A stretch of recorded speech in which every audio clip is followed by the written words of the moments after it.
gotta have my pops.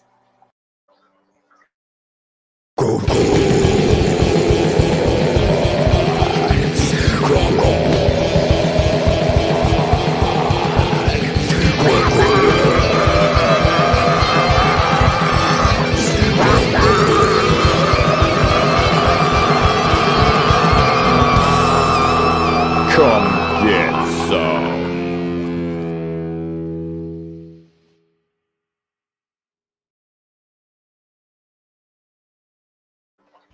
And now a word from our sponsor. Hello, my name is Dirk Hooper. I'm a comic artist and illustrator looking for work right now. I've been doing art professionally for well over 2 decades, and my art has been in 3 comics, several art books, novels, and magazines. And I've had work in galleries in the Netherlands, England, Belgium, China, and all over the United States. I offer comic-style illustrations, sequential art, and digital paintings on a wide variety of genres, including sci-fi, fantasy, gritty, noir stuff, and bad girls. You can find more about me and my work at Rainkin Studios. Contact me today to commission your custom artwork. Thank you. This show is rated TV Monday Madness with Pops Van Zant. What's happening?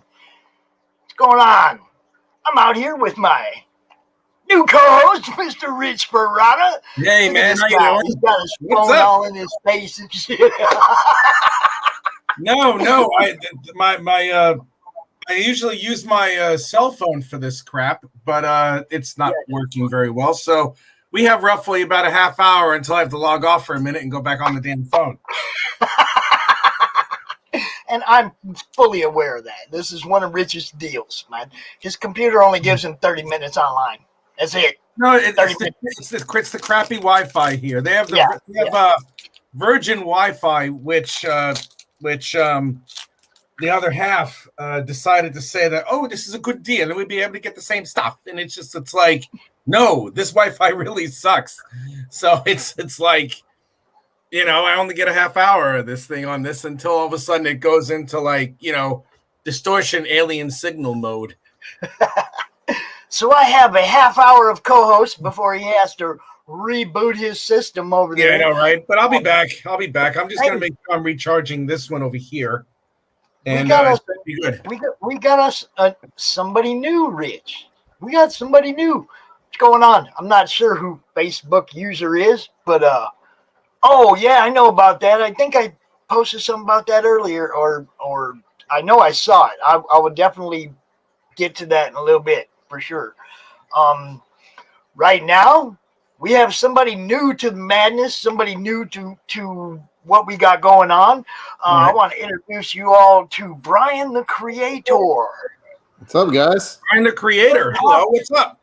Not much. How you guys doing? We're good. We're doing good. Doing good. Nice. Let me see. I'm gonna have to go. Let me see if where's my banner? I got this banner for this guy already made. Where is it? That one? Could it be that one? I think that's the one. Yeah. Yeah. All right, that's the one. All right. Now, in the description, the link to this project is already in the description of the show, so you can just click right on it, go check it out. We're going to be showing it off in a minute, but there it is right there. And like I said, the link is in the comment or in the description of the show. So if one of my good frogs or somebody jumps in there, they will put it in the comments as well. You know how that goes. Book user. Hey, it's our sponsor, Dirk Hooper. What's up, buddy? Hey, what's up? Hello, hello. I just got to play that for the first time. I know it was supposed to be for CRoM Con, but I wanted to play it. Let everybody know that Dirk Hooper is one of our actually our only sponsor for CRoM Con. So. And there's one of our next guests right there, Holden McCourt. He's going to be out here later. So, excellent. Bryan, go ahead, introduce yourself, my friend. Let everybody know who you are, because, like I said, you're kind of new to who we are down here in the madness. All right. Just kind of encountered you recently on Twitter, so. Yeah, I'm new to creating comics. I created the first issue of Aerith last summer. Our campaign was a mess because Facebook canceled our ad account for our Facebook and Instagram, saying that we were trying to influence the election. So our whole marketing campaign was based off the pixel tracking that we built for the past 6 months prior to that. So I said, let's launch it anyway. I'll do Twitter ads. First day on Twitter. Twitter canceled my account for pornography and violence. So That's right. We're gonna have to do this the old school way. How do you get people online to buy your comics if you can't advertise to people online? You send people your comic, and hopefully they advertise it on their stuff to promote it. So I sent it out. It did $1,500 just from what I could do, and this was the first comic. It comes in this packaging. So that's the actual packaging that it comes in. Frogs or somebody jumps in there, they will put it in the comments. Where does that come from? I wanted to play it. Yeah, so this was the packaging for the first comic. This was our first issue. Is somebody watching this on YouTube while we're live on stream? Not me. Wow, I hear that. Yeah, so this was the packaging for the first comic. This was our first issue. Is somebody watching this on YouTube while we're live on stream? Oh, we can fix it. I don't know. It was, so whatever. That was really weird. Yeah. That was weird. So this was our first issue. It was just a 24-page kind of like pilot issue to test the water. It came with a lot of cool stuff. It came with stickers, a pin, and we eventually got picked up by Eric July. He shared it on his show, and we ended up just self-funding the first issue, put it on our own website, and we ended up selling out of the first issue. Excellent. Nice. So I said, all right, cool. Let's try this again, but let's get involved with the community, the streaming community, and started work on tape 2. Got on a couple shows. Everyone has just been really supportive, and now we've launched our campaign. We're almost 50% within the first 5 or 6 days of launching. Very good. And now we're just trying to meet new people like you guys, get into the circuit, and just try to get our name out there and build up a loyalty. So when this is done and shipped out, tape 3 will be a lot easier than tape 1 to get out. Right. Excellent. And we're going really big with this second issue. You'll see on our campaign. We're not looking to profit on this one. We'll just say that. Oh, Rich knows all about that. You know what? Everything's a learning curve. I had a campaign before, so in February, and it made it, but not without all the bumps that you could possibly think of. I mean, and you remember all of them. Right. You remember the mistakes that cost you money. That's one thing. You definitely remember that. Hey, Trish, how you doing? And you remember all the mistakes that also cost you when it comes to, the quality of the book and, other stuff as well. You're fighting, you're going against the clock, you're fighting against time and all that. You're trying to make sure you put something out without anybody knowing that sometimes we don't know what we're doing. And, right. The first campaign was me too. I'm just like, I have no idea what the hell I'm doing. But I streamlined it a lot better, and I'm certain you streamlined it a lot better for this one. Oh, yeah. If you have 50% within the first 5 days of a rather lofty goal, you're going to be just fine. You're going to be more than fine. Yeah, that's what I've been asking, the people who've done this a couple of times, and they said, your numbers, where you are now compared to the amount you're asking for, but your percentage is almost at 50%, you're fine. I mean, I got 54 more days of promoting to do. I think I should be good. Yeah, you got. And we got a lot of secret unlocks that are still coming out too. So we've been doing every week. We've been doing a new unlock to kind of keep it fresh for everybody. Excellent! Congratulations, man. You deserve it. It seems like you guys worked hard on it. Who's the artist on it? So the artist is my friend. We call him NC. His name is almost impossible to pronounce because it's Italian Spanish. So we just call him NC. He's from Argentina. The comic book has a lot of Spanish influence. It's where I grew up. I originally from Southern California. I live in Arizona now. It's just that's the. That's just. I lived in Arizona for 35 freaking years. That's a while. I lived in West Phoenix for 35 freaking years, basically. It's like, I'm up in North Phoenix. I lived in I went to school in Tucson, and I just couldn't handle there. So when I moved back to California, and I said, if I'm coming back to Arizona, I'm North Phoenix. I'm not going back to Tucson. It's boring. Oh my God. Now, I live in the UK. It never gets hot here. It never gets hot here. Hey, yeah, Rick. I was telling someone the other night, they're going, how hot is it? It was at 10 o'clock. I go, it's dropped down. It's 103. Oh, man. Pool's still warm. Yeah. That is warm in the middle of the night. You bet. Yeah. We jumped in the pool yesterday. It was like 83 in the pool. And so you're taking a bath. Yeah. But Jesus, man. It's still I'm a desert rat. I was born in the desert. Yeah, I was born. I grew up in a little mining town out in the middle of the desert called Eagle Mountain in California when I was younger. Then lived in a little town called Indio in California. I've lived in desert. All I know is I'm basically Anakin Skywalker.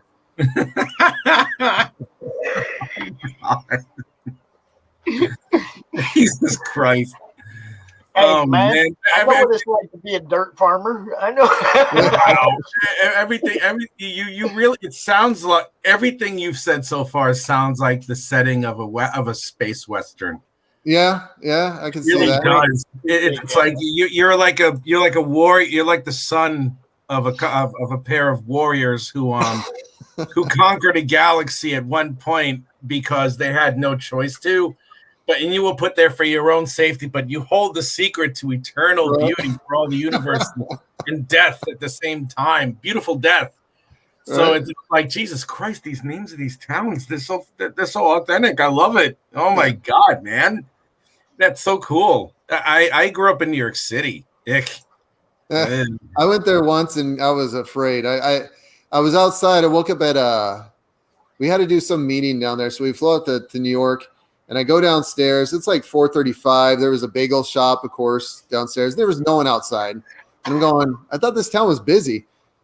I order my bagel. I come outside. It was only like 15 minutes. And there is a sea of millions of people just walking in unison. Oh, yeah. I'm going, where the hell did these people come from? How the hell do you live like this? But it's for some people, I guess. It's after a while it gets to you, I mean, I may say that it sounds like a space opera or something like that from the towns that you've named and everything, but that it almost seems idyllic, almost paradise, really, because you don't have all that noise pollution. You just have the purity of the air that's around you and stuff like that. That's the way I live now. I'm out. Oh yeah, that's fantastic. I mean, I was in West Phoenix. I was in the city for 35 years. And now I'm out in the boonies. I got a lake right there and a lake right there and a lake right there, and deer run by all the time. And it's like, dude, this is like paradise compared to what I've lived most of my life, which has all been big city living. Yeah. This is an awesome living out here in the boonies.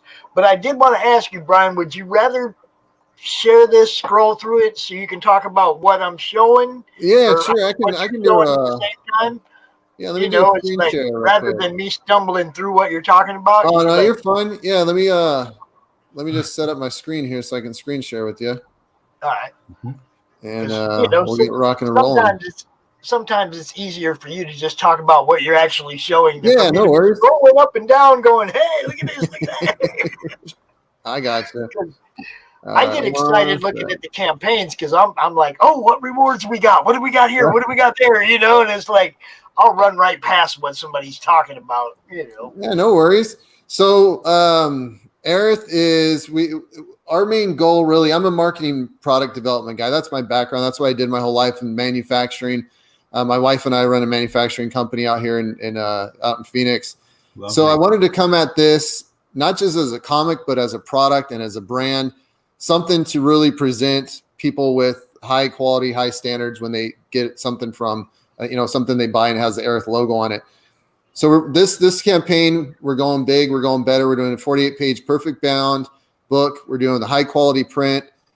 with the matte laminate over it, so it has really nice kind of almost has like a cloth feel to it. And we're going to do this awesome, and we did a couple of quotes. Bancroft, he said our book doesn't suck.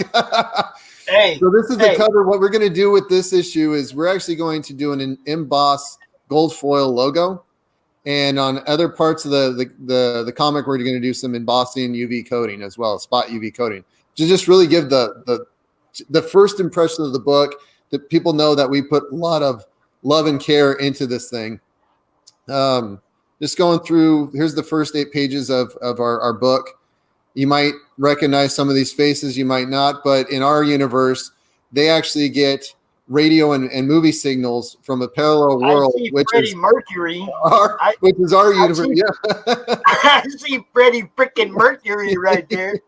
Nice. So they think our movies and our songs are from real people. So they think Kurt Russell really is Big Trouble in Little China. They really think Freddie Mercury is this god. So this is the Hall of Champion Badasses, and it's thousands of statues of all our 80s and 90s rock stars and movie stars. They pray to them. They have shrines to them. So that's one of our things. We always like to open up our comic with the present, and then we go into the past. Every comic book we're doing will be like that. Our second issue leaves off exactly where our first issue ended, and we have some real colorful language in here. Everybody in the comic book is based on someone in my life, so it was really easy to write these characters. And I took situations that happened to me in my life and put them in comic book form. So the language is great. There's a lot of cussing in Spanish. It's just a lot of bantering and smack talk between the characters. It's someone put it together. They said it's kind of like a Tarantino movie put into comic book form with how the dialogue works. Nice. It's I'm trying to scroll through this. This laptop does not like to scroll very well. So we'd like people to read the first 8 pages. We don't like to do where you just see the art. We actually want to give you the dialogue. So if it's something you want to read, we like to be very transparent with the customers. I appreciate that because I'm a story guy. Good. All right. Okay. I'm one of them people, the art is like the icing on the cake.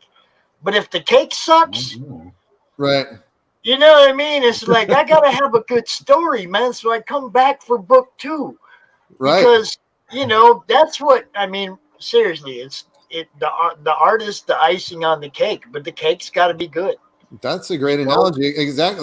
That's why we wanted to make sure the dialogue is something that you can sit and go, is this book for me? If it is, we've already kind of locked you in with those 8 pages to find out what happened next. We leave you off with a laser beam going past his head, and he says quite a pretty funny character, a little comment there. So we show our tape progress. We've shown a quote that Eric July said about our book. It's very Eric July-esque. A lot of F-bombs. That's Eric July for sure. So I'll just go through our tiers real quick. So our basic tier for $25, you're getting the new box, which this was the first box. It's the tape deck. Dude, that looks so cool. You see that? It looks like cassette tape. That's crazy. Wow. So that's the first cassette tape, and then you're going to get the second cassette tape, which will be why we call them tape 1 and 2. So in our first bundle for $25, you get the cassette tape, you get the 48-page comic, perfect bound, gold foil. You get a Polaroid of Aerith and Rafa, which are our 2 main characters. Our double rainbow death punch sticker, which we're trying to start a gang. We want to go to Comic Cons and other cons as kind of a biker gang, double rainbow death punch gang. And then we got the Aerith pin. For just $25 more, you get to have where does all my stuff go? We thought we wanted to do something cool in 80s, so we decided that Aerith should have her own NES video game. So we took old NES cartridges and put a new label on them and created if Aerith was in the 80s and lived in our world, this would be her NES game. That's how we do the $25 package. What's that? That's an actual game? Well, we were going to try to do with the cartridge, the pins in there, and have like a welcome screen if you plugged it in, but our cost would have been about $15 for each one. So it's just the cartridge right now with the label. I just couldn't find a reason to charge someone $45 for this. Is kind of it kind of seems like a cash grab to me. Yeah. Another item you get on this tier, we have an Aerith dance card or Pharaoh dance card, that green card. Actually, remember the old cards? If you did, you move them, they actually changed. I forget the name. The what are they called? I can't think of the name. Lenticular. Yeah, there you go, lenticular card. So she does like a little dance, and then we have the Rafa air freshener, and he's giving you the middle finger. So if anybody cuts you off, you can just show them your air freshener. For $70, you now will get the shoot. I thought I had it. That image in the background was done by Esquivo. He's an upcoming artist. He works with Page One Comics right now. That is actually a metal print poster. Let me see if my wife will help me with that. Can you enter the metal print poster? I thought I had everything. I'm sorry. You're good, man. So this is a metal print. 9 minutes. So this is a metal print poster that you'll get, and it'll be signed, but it's aluminum, and it already has a hanging device, so you don't have to figure out where the hell to put it on your wall. So that's something that comes with that package. Also, you'll get the 3D print sword that Aerith carries. Oh, there you go. Wow, that's great. There you go. Wow. Now we're talking. And then you'll also get the chibi stickers set. Mm-hmm. So I'm going to assume that since the sword is going to be available, it's somewhere down the line, there will be action figures. You're onto it. So then we got our heavy metal collector's print, and it's everything you've already seen. Plus, we're printing a metal front and back cover of our issue 2 with the Esquivo cover on it, signed. So you'll actually get a metal front and back comic book, and that's our heavy metal collector's edition. We got some cool add-ons. One of them is, if my internet loads up, you'll be able to get the first issue at $10. We're only charging $10 for the first issue, and you get everything there: the comic, the sticker, the pin, and also the box, the box I showed you earlier. So for $10, so you can get the whole, you can get totally caught up and get both for a total of $35. Exactly. Yep. Very good. So we got our throw-ins.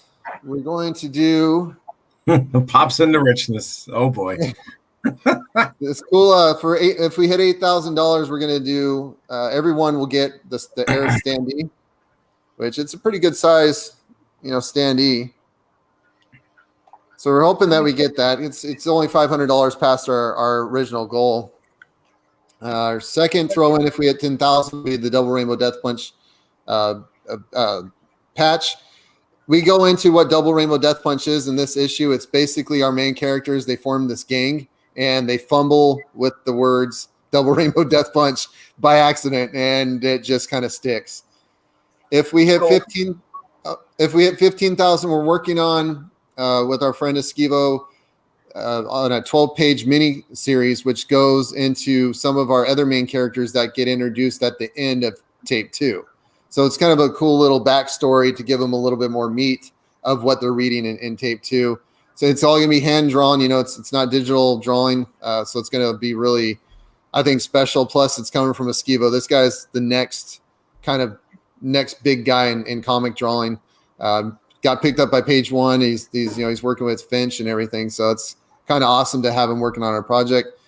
If we hit the 20,000, we've already got this in the works. We're going to do a live action poster with some really cool models and a really cool set. And we're going to go all out. It's going to look like an old school, kind of like, do you remember the old He-Man Master Universe posters, movie posters? Kind of have that look to them. So it's pretty expensive when you're all said and done, but we think it'd be a cool little add-on if we do hit that goal of 20,000. Add-ons, basic. People wanted to be able to add the chibis if they ordered the first patch. We have our chibi t-shirts. These have been kind of a big add-on that people have been throwing on. We're pretty surprised the amount of people that like the chibis. metal variant is the same thing. You get that with the collector's metal collector's edition. This is something we're really proud of. This is our hollow pixel variant.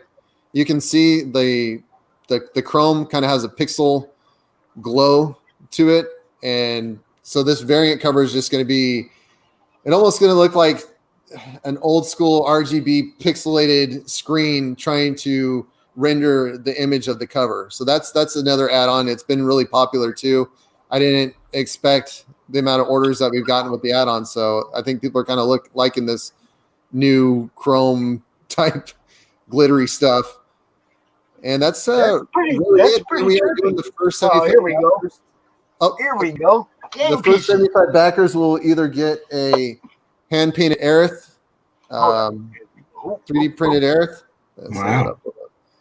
So that's 3D hand printed Aerith, or they'll get the non-painted 3D printed Rafa, who's the other main character, or they'll get Todd Boy, who's introduced in tape 1 and who the miniseries is about. So he's pretty big. He's a big dude.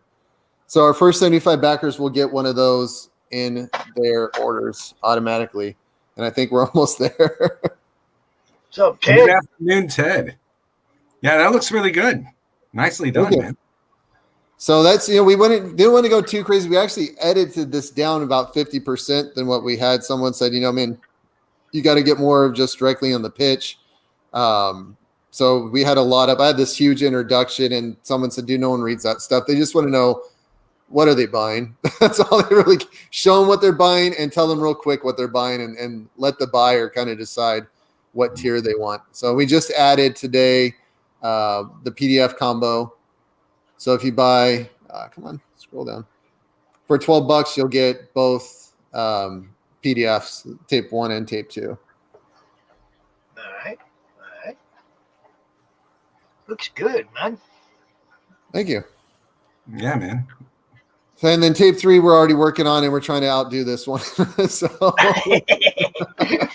Yeah, Rich knows all about that, working on tape 3 before he gets tape 2 ready. Yeah.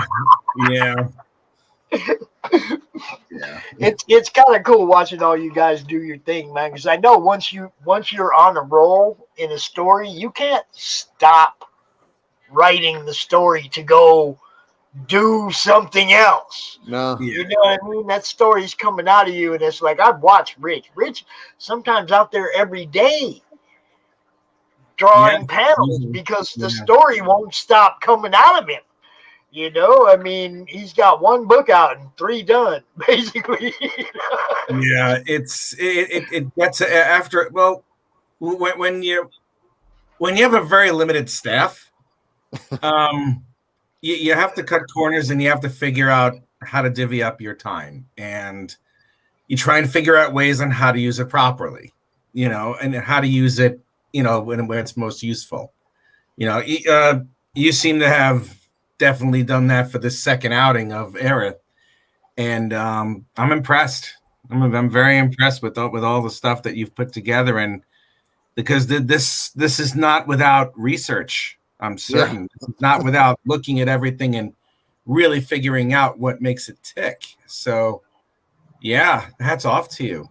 Really. Thank you. Yeah, I was really just trying to watch the other streams of, the guys that are doing the 20, 30, 40,000 and just seeing what do they all have in common. Obviously one, they have a couple books out too. They're kind of known in the circuit, but 3, every single one of their campaign kind of has a certain flow to it. So I just try to, copy and paste what the big dogs are doing, and I'm hoping it pays off in the long run. Yeah. Well, I mean, I'm certain it will. One of the things, I mean, obviously you got Bancroft's attention. That's a bump.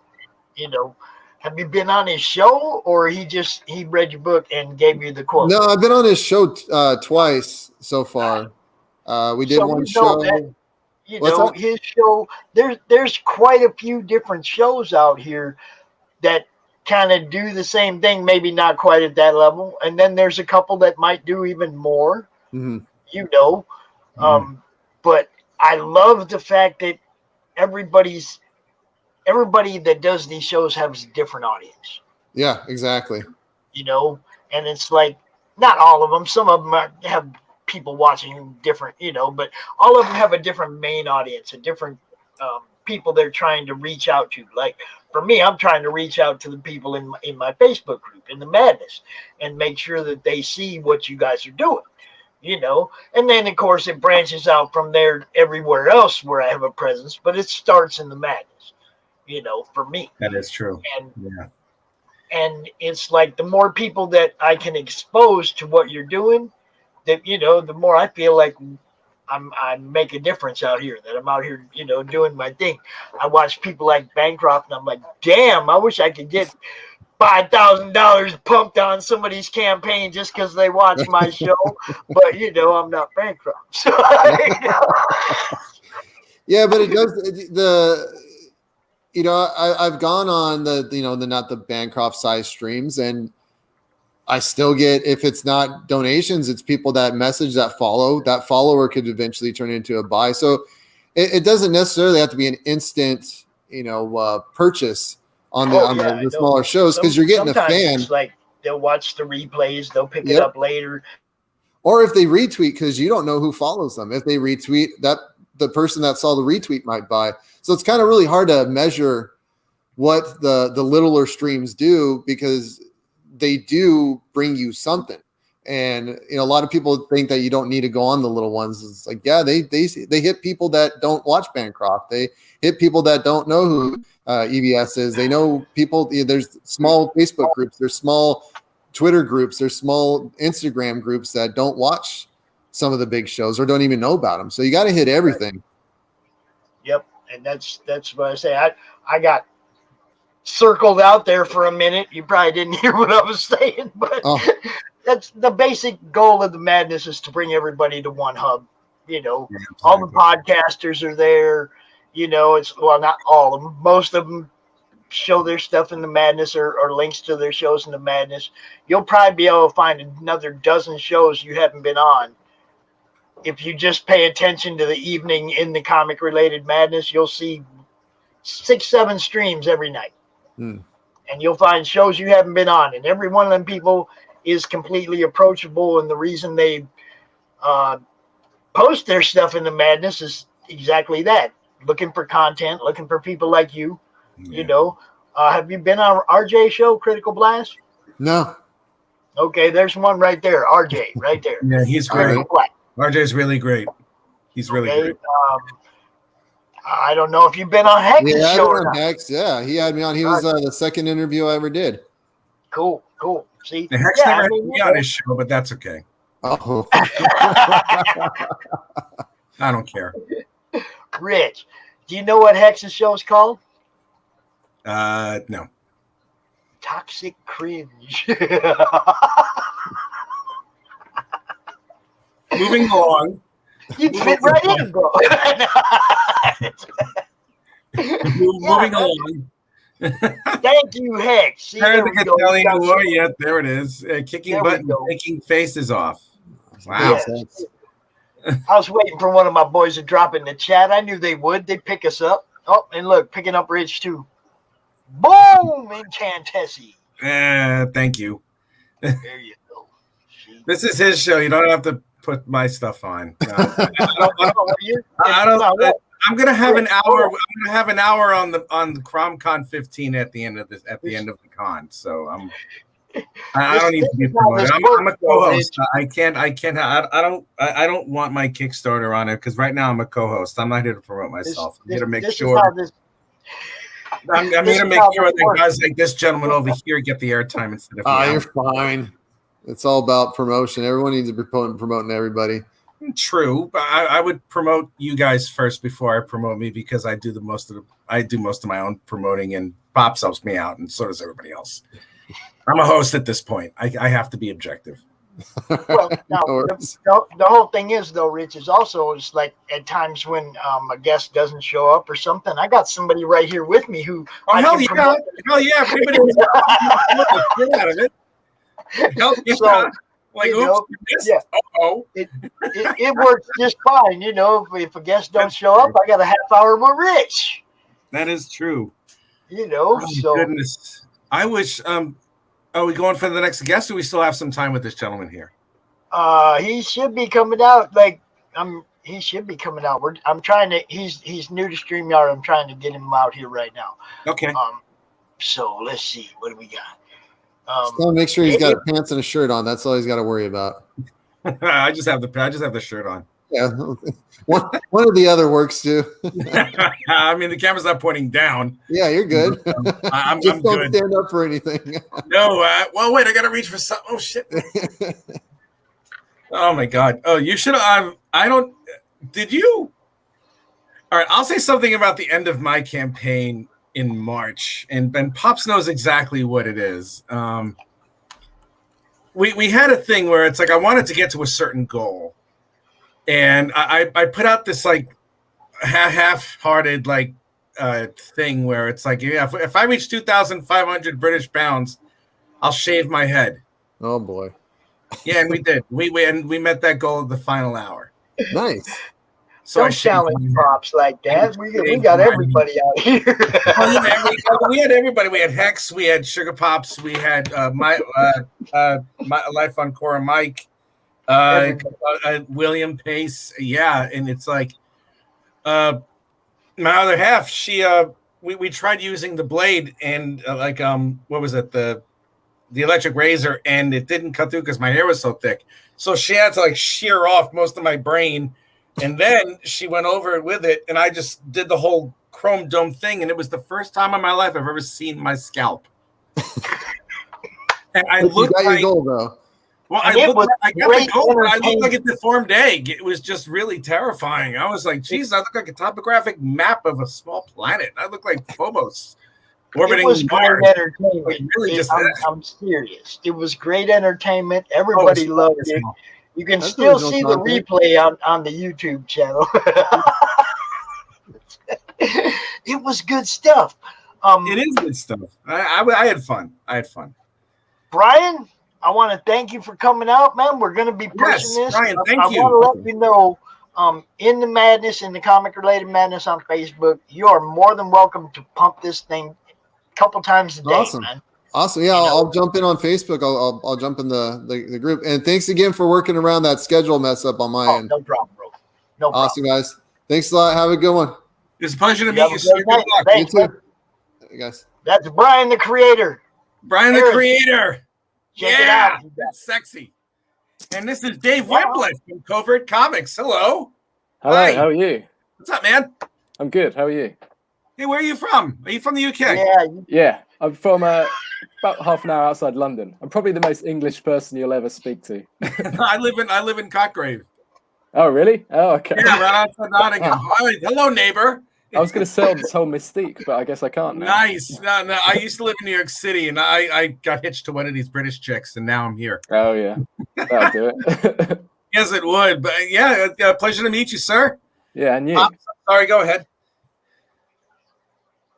I was just gonna say, I'm kind of glad, Rich, that you were out here because that was kind of a cool segue into another English creator. Love it. I don't know if you know, Dave, but a few months ago we actually did a CRoM Con Europe. Oh yeah, where we spent a whole day just with creators from the UK, and I met a whole bunch of you guys. So now I love highlighting you. You guys, you rich people like you are part of the reason I moved my show earlier in the day.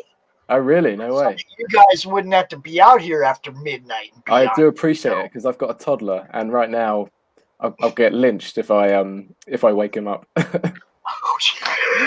So I will try not to talk too loud then. I think we're safe, but come 2:00, I'll be in the bad books.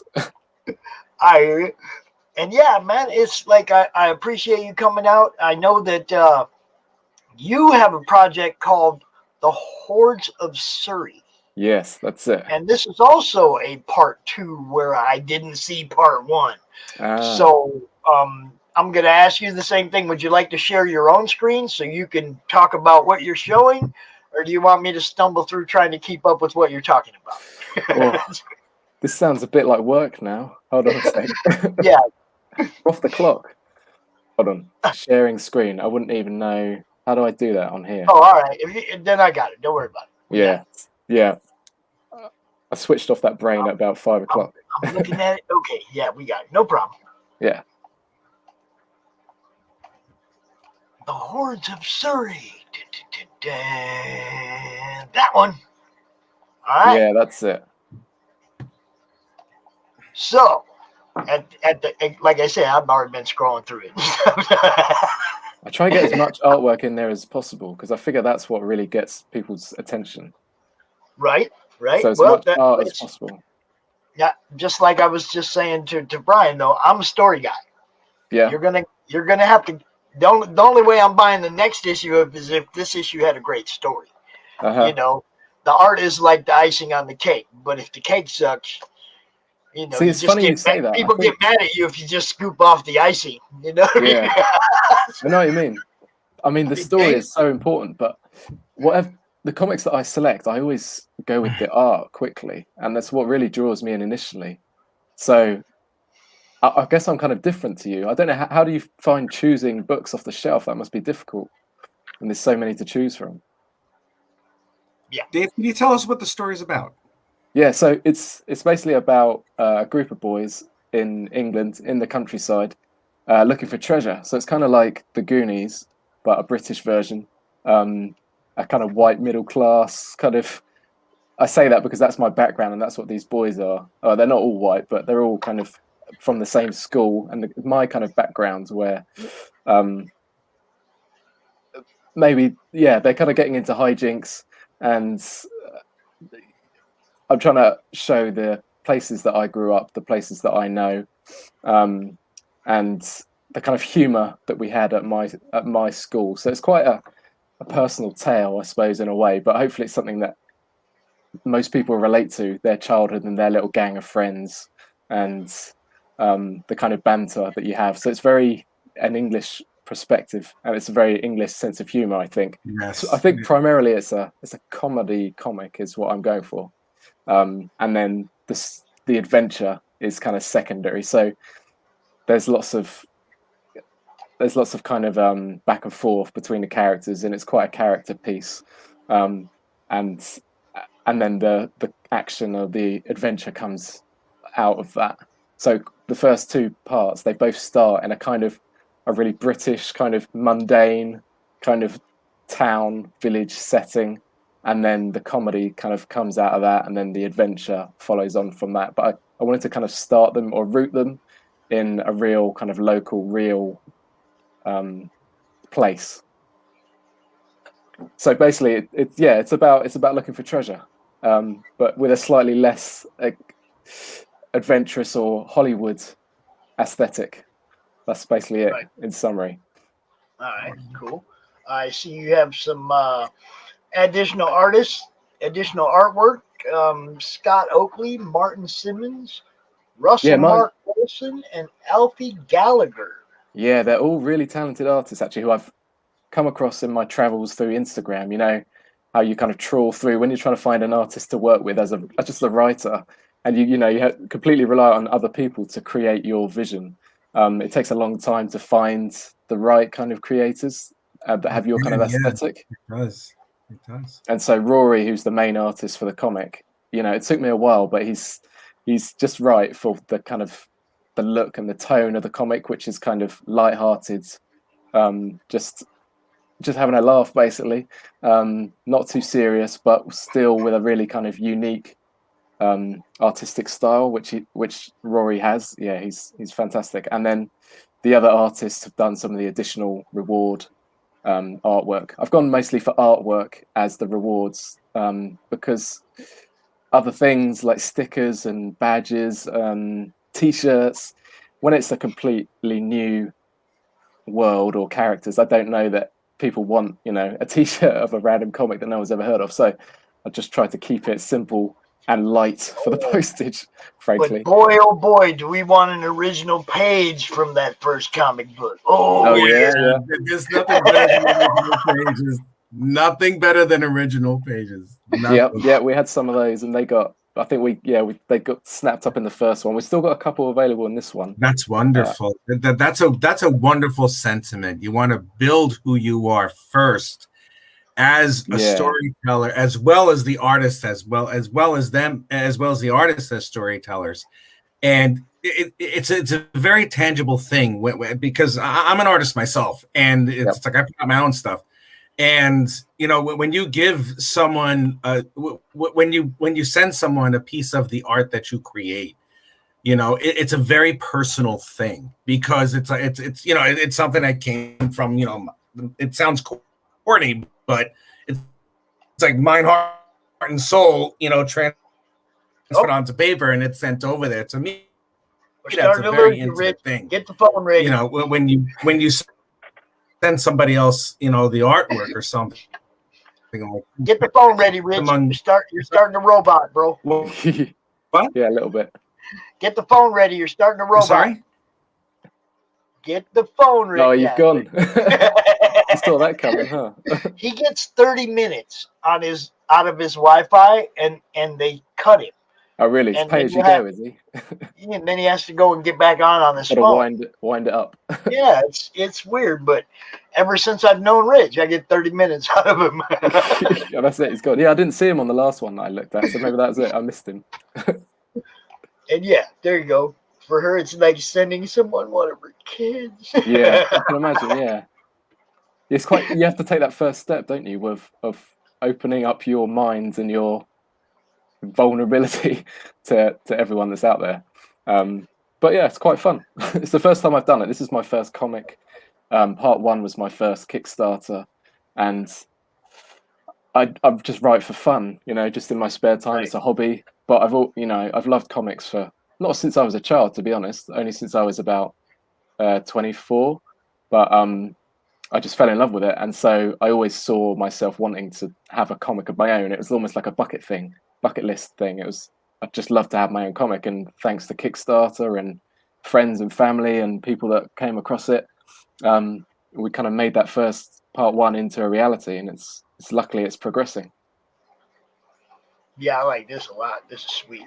Yeah, so that's Scott Oakley. So hey, that's Rich. That's Scott Oakley. We've got one limited print, which is that one, which is done by Scott Oakley, who, again, I came across on Instagram, scrolling, and he's actually an incredible artist. I don't think he's done a huge amount of sequential stuff, but he does a lot of illustrations and stuff like this, kind of more cartoony style. Yeah, fantastic. It's beautiful work. Yeah, really good. Like work. I was about to comment. Just a few pieces of the art that I saw in your Indiegogo. Mm. It's I love it. It's nice and open. It's airy. I mean, the eye finishes it beautifully. I really have to say. I mean, the collection of artists that you have there is a really good one. Congratulations! Yeah, thank you. I appreciate that. And Martin Simmons did one of the smaller bits of artwork, like a postcard. We did these homage to the movies postcards, and Martin Simmons, who's actually the artist on Department of Truth, which has been Eisner nominated. He's a guy that I've met a couple times at cons over here in England, English artist, just, a really down to earth, really nice guy. And yeah, he did a bit of artwork for us on this campaign, which was amazing. It looks great. Are you appearing at any conventions upcoming within the next month, provided we can? No.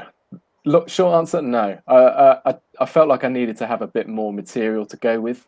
I don't know when creators generally make that leap and go for the first time. Do you feel like you have to have a decent amount to show people, or do you just go off the back of one comic maybe? You got some prints, you got some comics, you got some any of the stuff that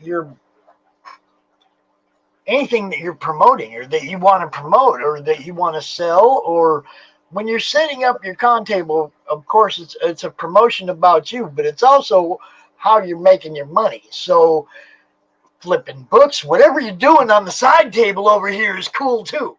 Yeah. You see what I'm saying? I mean, you're paying the money for the table, get the money out of the table, promote your own stuff, do whatever you got to do to make that buck, man. Well, I guess what I was maybe thinking was that I would start going to cons if this part 2 gets funded, and then build up that audience ready for the part 3, so that there's more of a baked built-in audience ready for the full thing, because it's just going to be a 3-part miniseries. This, Okay. and so that felt like a good time to start going to cons. Maybe It's a very good idea. Did all of the part one, all of the first comics sell out?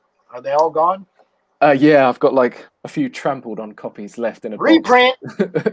That's what cons are for, bro. You're out there promoting book 3. You got book 1 and book 2 right here. Go ahead, buy it, check it out. Reprint it with a different cover, so it's not the same as the crowdfunding project was. Reprints, all day long, bro. Oh, I just love the cover so much of the first one. I don't know if you scroll up a bit. I'm in love with it. It's a kind of yellow and purpley cover that I think you can see if you scroll up. And it's them walking off into the distance. And again, this was Rory, who's the artist, who doesn't always do covers. He does, mostly this. There it is. Yeah, you can't. It's not the best photo, to be fair. But yeah, he just nailed it with the cover. So I'm a bit attached to that, I have to say. Yeah, that is nice. You could always do the same. You could always do the same thing, but different. If you know what I mean. Yeah. You could do that as still as a cover with the opaque cover over it. Anything to make it different. Yeah. And make that so first it's not one the special same for the as original what backers. because the crowdfunding people, they want their book to be that one of a kind. Nobody else gets one like this. But you can still do the book. You just switch it up a little bit. Yeah. That's the plan. And this is some of the commissions that Rory Donald. So he's from Cornwall. So Rich, I don't know if you've been to Cornwall, but it's definitely not London.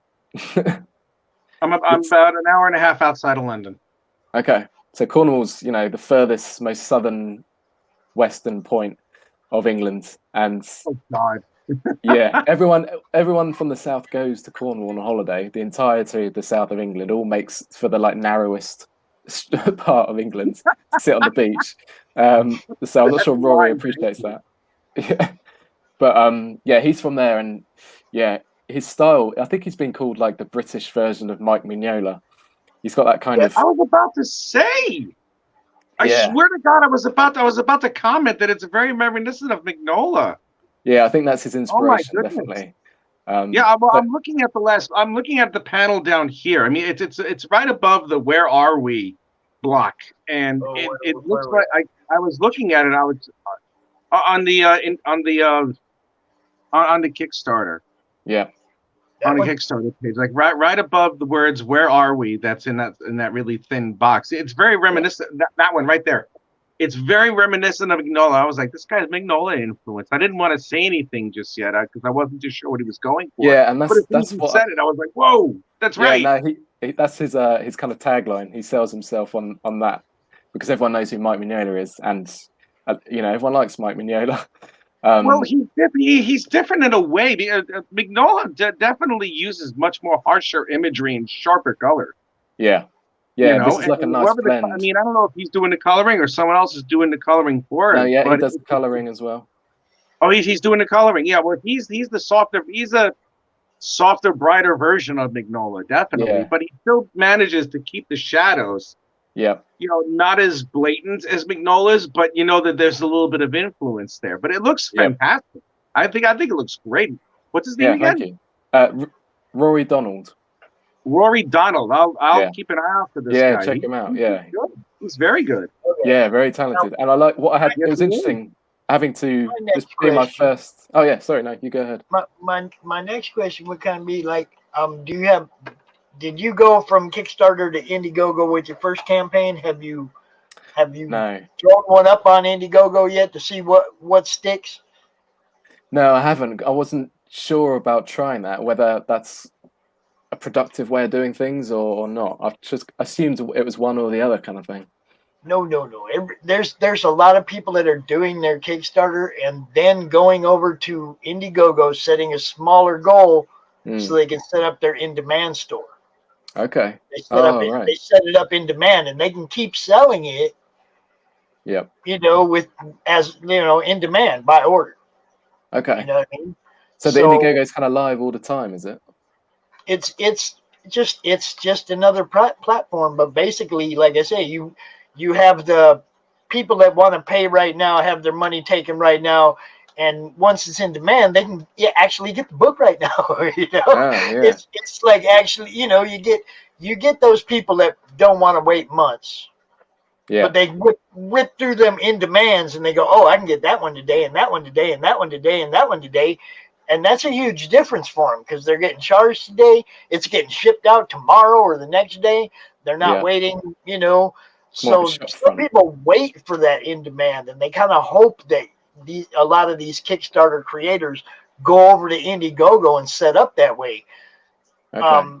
Like you got 11 days to go, right? Yeah. I 11 guarantee days. you there are people waiting till the last day to pledge to your Kickstarter because they know how much money they have. Yeah. Right. You see what I'm saying? the budget. If you pledge at the beginning of a Kickstarter and then forget, next month they hit your card. Oh crap, I forgot all about that one. Oh, there goes your phone bill. Yeah. Now you're trying to decide, do I keep my phone on or do I back this guy's book? Wherein with Indiegogo, they take that money right now and you know how much money you got when you spend it. What I don't know is how then you know how many to print, or it's print on demand. You say? Yeah, once you like, if you set a goal for like 500 and you get, well, Rich can tell you better than I can. He's freaking done it. Damn. Yeah. In the UK, I don't know how much people use it in the UK. Most of the people I know are Kickstarter. Well, we're going to introduce you to a whole new crowd, son. That's what we do. There's going to be there's a much larger world than anyone perceives it in once you get into it. Yeah. And I just finished an Indiegogo flexible goal, which I sold a decent amount of whatever I had left.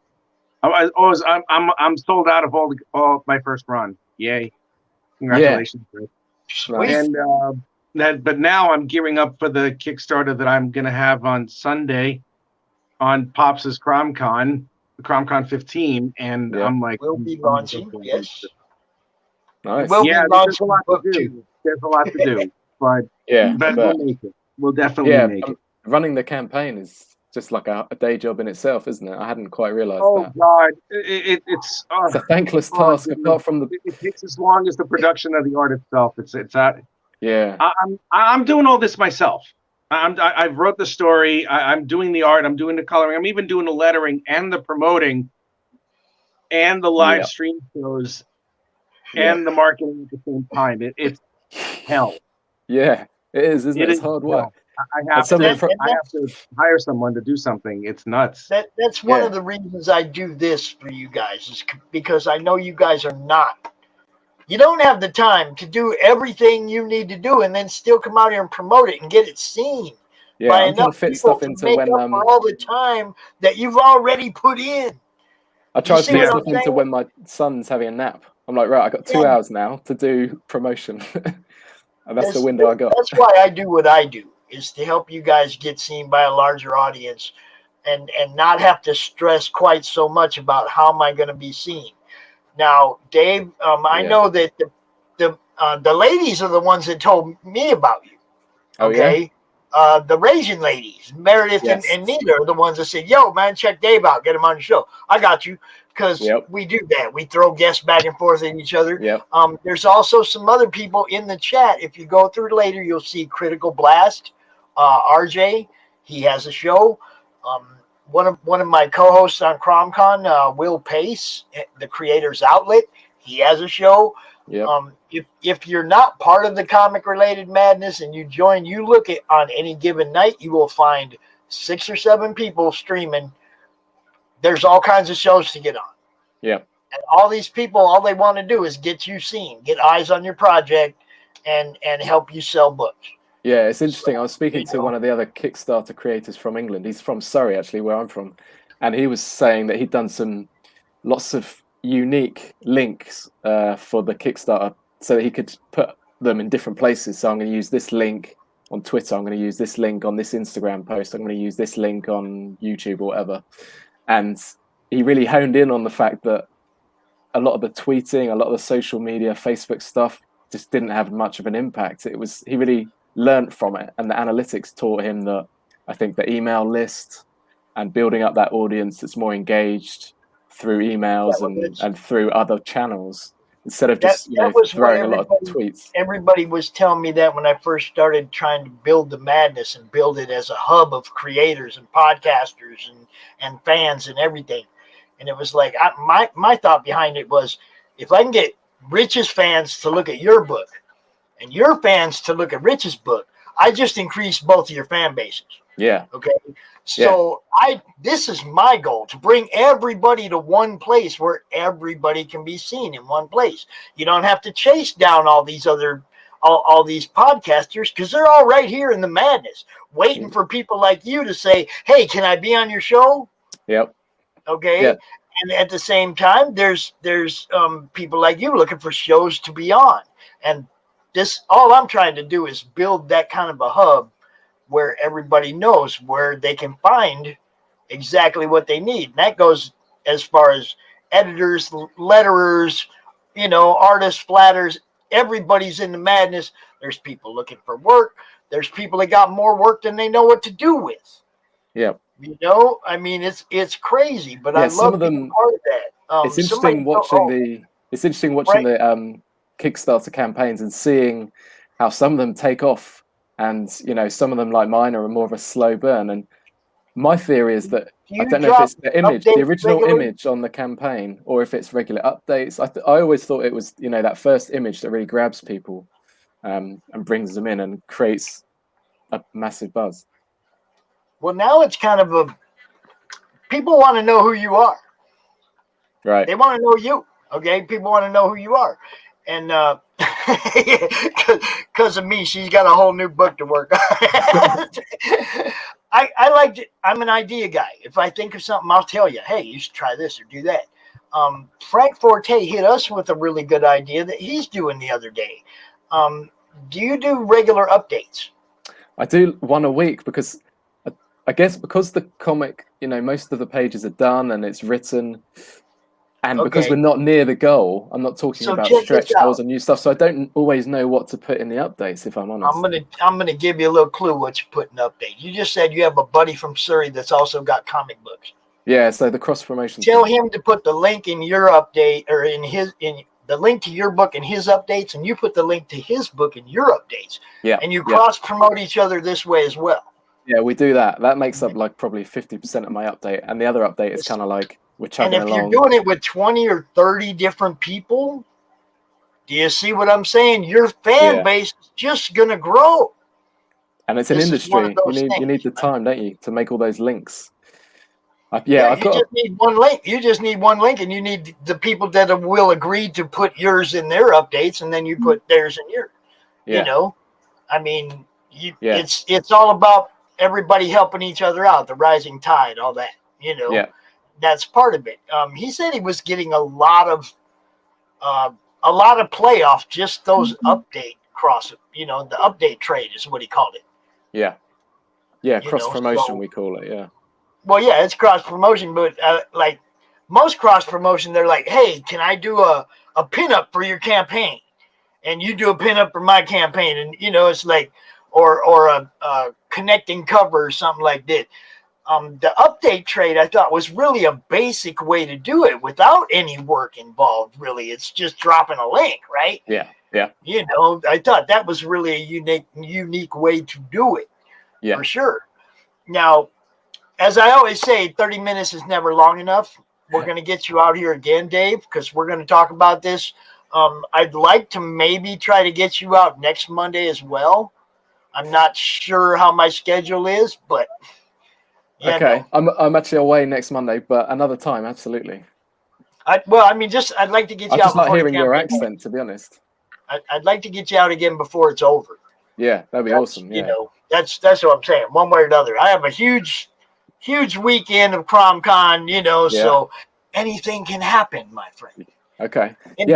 What I really want to push actually is it's not only the comic but the commissions. Like, we were talking about Rory's art and the kind of Mike Mignola influence, and it's really unique. Well, I say it's unique, it's quite like someone else, but it's very different from a lot of other stuff.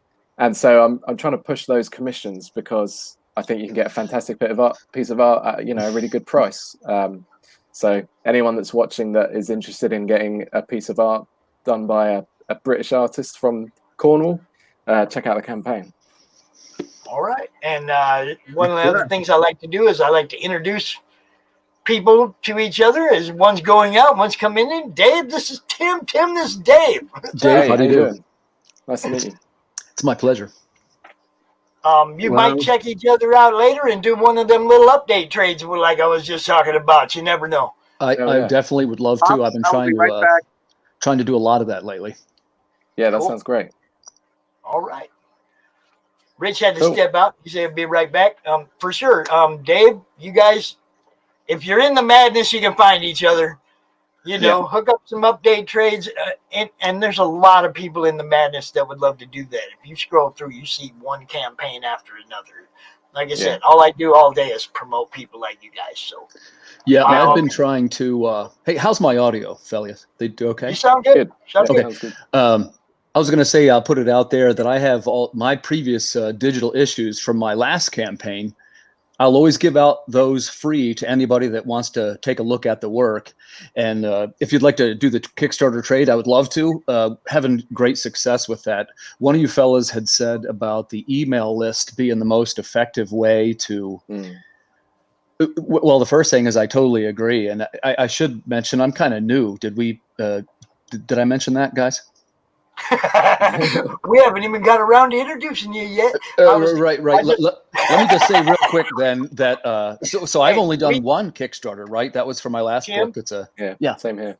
I just want to let you know that we don't have another guest after you, so we're not time crunched. You don't have to hurry.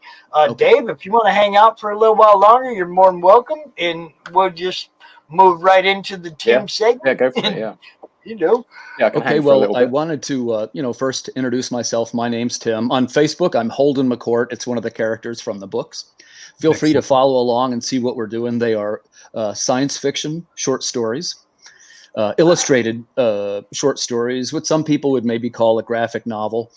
What I mean by that, the stories themselves, you can just read one and it's a story in itself, and you don't have to read any of the other stories to enjoy one. They're basically broken down into chapters. But each chapter you can read and understand it without like, I got to go back and read the first two. It isn't like that at all. But that said, if you like that kind of thing and you like the lore of the series, it is that way. They actually are all connected. Nice. So I'm checking this one out now. I'm looking at three great projects today on the show. You guys, you all got some good stuff going on here. Yeah, I like that artwork. Nice.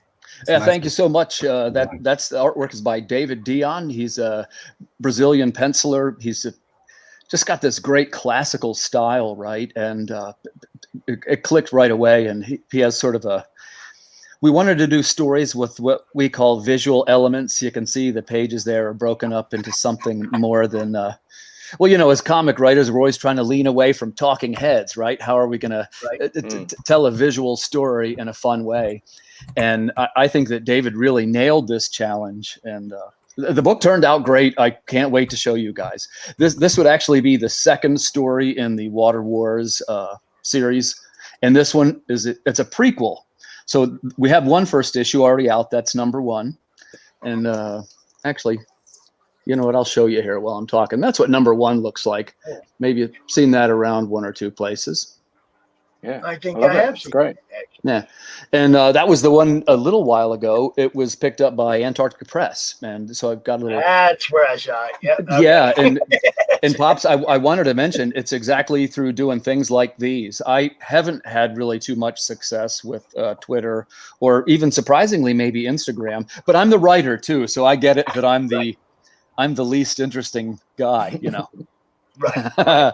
But I do the marketing and things too, and I take it pretty seriously, and I try to do the correct things, and I'm slowly but surely learning. It's all about that email list and to find who your fans are going to be, right?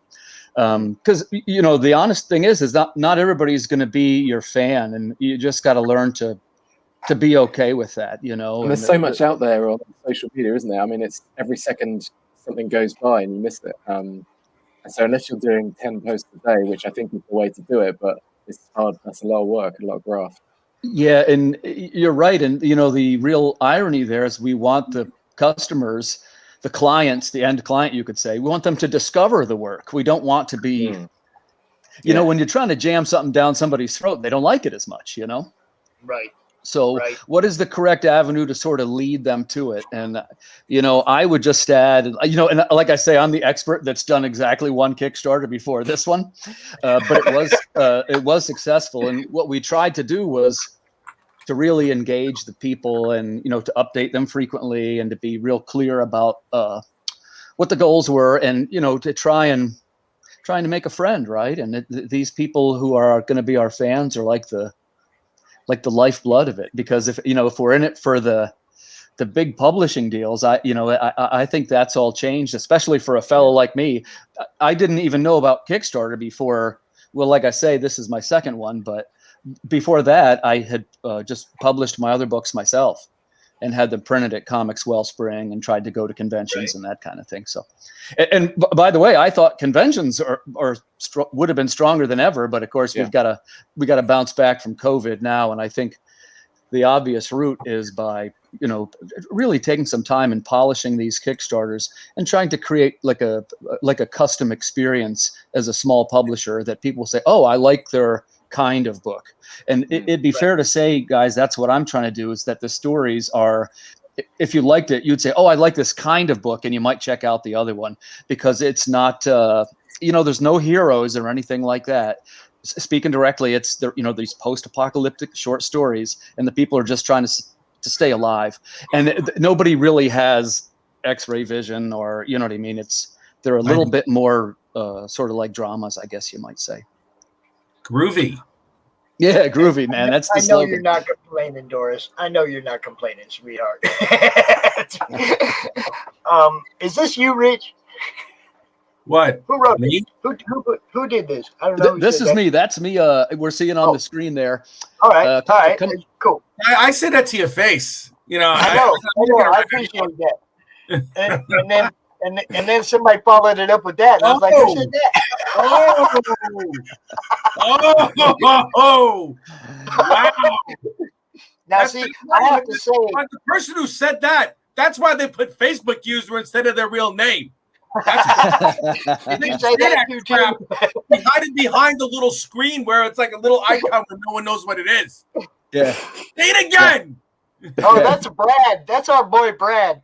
Brad, you son of a bitch. How dare you?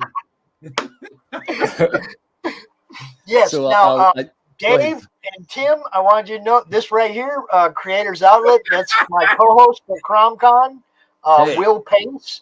He's also in the madness. He's also always looking for content for people to come out to his show. I'd love to.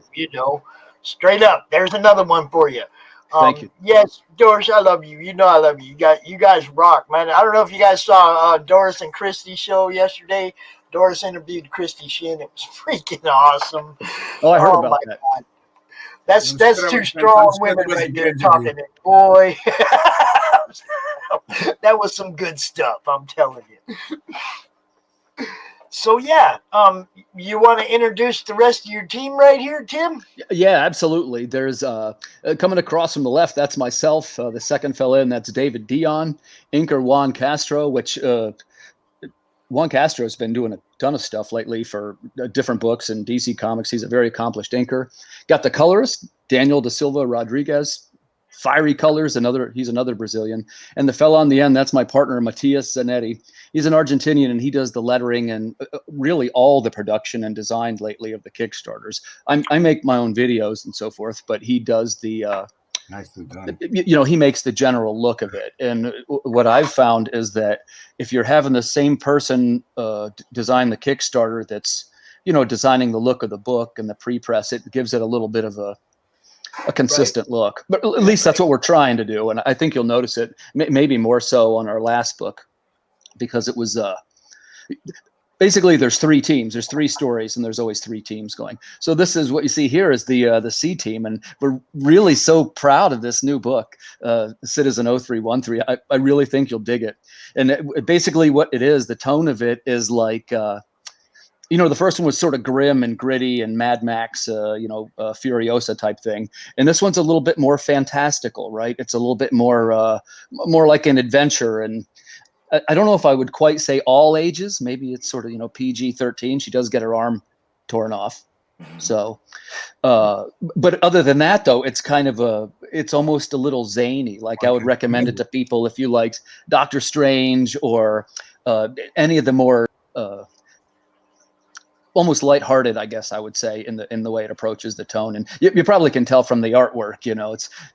It's more of a fantastic world. We've got the Minotaur in there, and all the cities being blown to bits, and there's going to be there's different chapters, and each one they have various monsters that they fight in this broken world that they live in, and the monsters generally, in the end, turn out to be the end result of this failed capitalist society. I think you'd dig it. I'm digging it already. It's, this looks really, really good. This is so we got the digital copy here, and then the neural enhancement, which is the catch-up. Right, that's the catch-up, because a lot of people, I didn't do Water Wars #1. We released it at the Baltimore Comic-Con. That was 2019. But then I never did a Kickstarter for it, and the book was already done and completed. And that one having a little bit of success with it, right? Like doing okay. And everybody said, well, what's the follow-up? And it's actually, there's 3 characters, and each one has an issue. And if in Water Wars #3, which is already in production, and man, I just can't wait to show you that one. But it's going to be the 3rd character. All 3 characters are loosely tied together, and they have their arcs. So it's really, Water Wars is really 3 stories. Nice. Okay, then you get the proto-human. That's the print copy of the book, and it does. It is a wraparound cover, which they'll show you as you get down through. Nice. And then the Chronicles of 76, which is variant print edition. That's my boy Erwin Arosa. We make books together as well. He's the other guy who I make books with. He did the Hunchback book. That one is more of a. It gives you, what some people would call a graphic novel. It looks very hand painted and moody. Cool. Phaedra's Trinity. Yeah, we sometimes call that the resurrection cover. It's shows the rescue scene. Okay. Prepare to uncover the veil that is your play. Yeah, that's some of Matthias' writing. By the way, he's a letterer and artist himself, but I tell you, his writing's terrific. And sort of disturbing phrases that he writes. I was like, you got to put that in the Kickstarter, man. People love that stuff, And that shows the personality behind the book, too. Not that it's just, I made a book, here it is. Right. And, also these people that I feel I've got to give a shout out to them. The guys I work with are also talented. I'd be doing the book a disservice if I didn't give them some free reign, if you know what I mean. Yeah. I like it. I like that you allow them to throw their personality into it. That's cool. If you're having difficulty deciding, get them all. Yeah, we always do a cover set. One of the things we learned from the Hunchback book, and I'll quick show you just a quick preview of this. I bought one. This is the last Kickstarter we did. That's the Hunchback book, okay? And it gives you an idea of what style and like what production quality we're talking about. So it's a high value, high production quality graphic novel. And, that's to give you an idea of what the 2 differences are in the other stories. But like I say, they are all connected if you like that kind of thing. What we learned from it was that sometimes people do like to buy all the covers, or at least they did last time. I'm kind of a comic collector myself, so when I order them, I usually try and get the cover set when I buy them. I'm also kind of a sucker for people that sell the pins on their Kickstarters. I like the pins. I don't know what to tell you. Do. Yeah, I never knew what to do for the rewards. Pins is I like pins too. I will tell you like this. And, that's awesome, Pops. That's awesome. I that. appreciate you giving me a minute to talk about it, because what I did is I chose the things that I liked, so I'd have more fun with it. At first we talked about making shirts, and then there was like a really cool hat you could get. I kind of like hats, But what I found happening, Dave, is I was becoming the hat making guy instead of the writer. And Yeah. the main Yeah. thing that I have to do is, I got to make sure number 3 comes out right after this. And there's a couple of cool things that go with it. And, we wrote some music that's going to accompany all this. You got to make sure the train stays on the track. As Yeah, exactly. Yeah. You want to maybe do 10% of the time making the shirts and hats and 90% of the writing and production. Yeah. And what can quickly happen with a Kickstarter, or at least in my case, I have to improve this part, is that I was starting to spend 60, 70% of the time on the rewards, and it got a little bit imbalanced. And the budget as well. I mean, right. It's these fellas that I work with are, when I can, I try to bonus them the money and stuff. Because when you think about, you can look at it and see the love they've poured into this thing. Yeah. This was my longest one. It took over 2 years to make this. Wow. I think it's amazing looking, man. I'm just like, yep. And it's a This is the thing, sci-fi story. I was just going to say, it looks like one of the Kickstarters that, has thousands of pounds and hundreds of backers, the quality of your presentation. There's, to me, there's a disconnect that I don't understand between the number of backers. It's a new thing, right? I don't know. My goal was the last Kickstarter that we did was about 2,100, I think it raised in the end.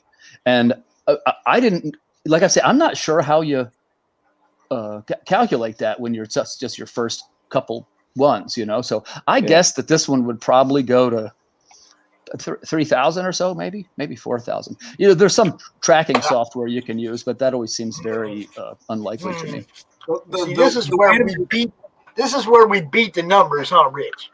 Right. And this is where we beat the numbers because exposure is king. Yeah. Right. Yeah. I don't care I don't care. There's no phrase that trumps that one. Exposure is king.